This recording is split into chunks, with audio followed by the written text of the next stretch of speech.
இடஒதுக்கீடு தொடர்பான கேள்விக்கு சட்டப்பேரவையில் முதலமைச்சர் மு க ஸ்டாலின் தவறான தகவலை தெரிவித்திருப்பதாக பாமக தலைவர் அன்புமணி விமர்சித்துள்ளார். விக்கிரவாண்டி இடைத்தேர்தலில் பாமக சார்பில் போட்டியிடும் சி. அன்புமணியை ஆதரித்து பாமக தலைவர் அன்புமணி, கௌரவ தலைவர் ஜி.கே. மணி ஆகியோர் ராதாபுரம் தொகுதியில் தேர்தல் பரப்புரையில் ஈடுபட்டனர்.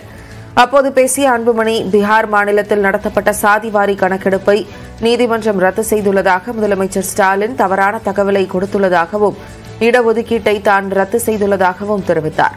சமூக நீதிக்கும் இப்போதுள்ள திமுகவிற்கும் எந்த சம்பந்தமும் இல்லை எனவும் அவர் கூறினார். அதாவது முதலமைச்சர் சட்டமன்றத்தில் சொன்ன வார்த்தை என்னன்னா, ஏற்கனவே பீகார் மாநிலத்தில் இது போன்ற கணக்கெடுப்பு நடத்தப்பட்டு அது நீதிமன்றத்தால் ரத்து செய்யப்பட்டிருக்கிறது என்று தவறான ஒரு தகவலை முதலமைச்சர் என்று சட்டமன்றத்திலே சொல்லியிருக்கிறார்கள். பீகாரிலே சாதிவாரி கணக்கெடுப்பை நீதிமன்றம் ரத்து செய்யவில்லை. பீகாரில் இடஒதுக்கீட்டை உயர்த்தியிருக்கின்றார்கள். அதற்குத்தான் தடை விதித்திருக்கிறது பீகார் உயர்நீதிமன்றம்.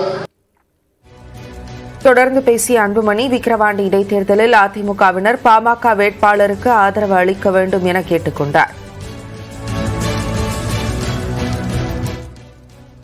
அதிமுக நண்பர்களுக்கு ஒரு அன்பான ஒரு வேண்டுகோள். இந்த தேர்தலில் உங்களுக்கு எதிரி யாரு? திமுக. எம்ஜிஆர் கட்சியை தொடங்கின காரணமே திமுகவை அழிக்க வேண்டும், ஒழிக்க வேண்டும் என்ற நோக்கத்திலே எம்ஜிஆர் அவர்கள் கட்சியை தொடங்கினார்கள். அதற்கு உங்களுக்கு ஒரு சந்தர்ப்பம் இந்த தேர்தலில் கிடைத்திருக்கிறது. அதனால்தான் நான் சொல்கின்றேன், இந்த தேர்தலில் நீங்கள் போட்டியிடவில்லை, எங்களுக்கு ஆதரவு கொடுங்கள். அமமுக பொதுச் செயலாளர் டிடிவி தினகரனை பாஜக மாநில தலைவர் அண்ணாமலை மரியாதை நிமித்தமாக சந்தித்து பேசினார். தமிழ்நாடு பாஜக மாநில தலைவர் அண்ணாமலை சென்னை அடையாறில் உள்ள டிடிவி தினகரன் இல்லத்திற்கு சென்றார். அங்கு டிடிவி தினகரனை சந்தித்து பேசினார். பின்னர் செய்தியாளர்களிடம் பேசிய அண்ணாமலை, மரியாதை நிமித்தமாக டிடிவி தினகரனை சந்தித்து பேசியதாகவும், அரசியல் காரணங்களுக்காக சந்திக்கவில்லை எனவும் தெரிவித்தார்.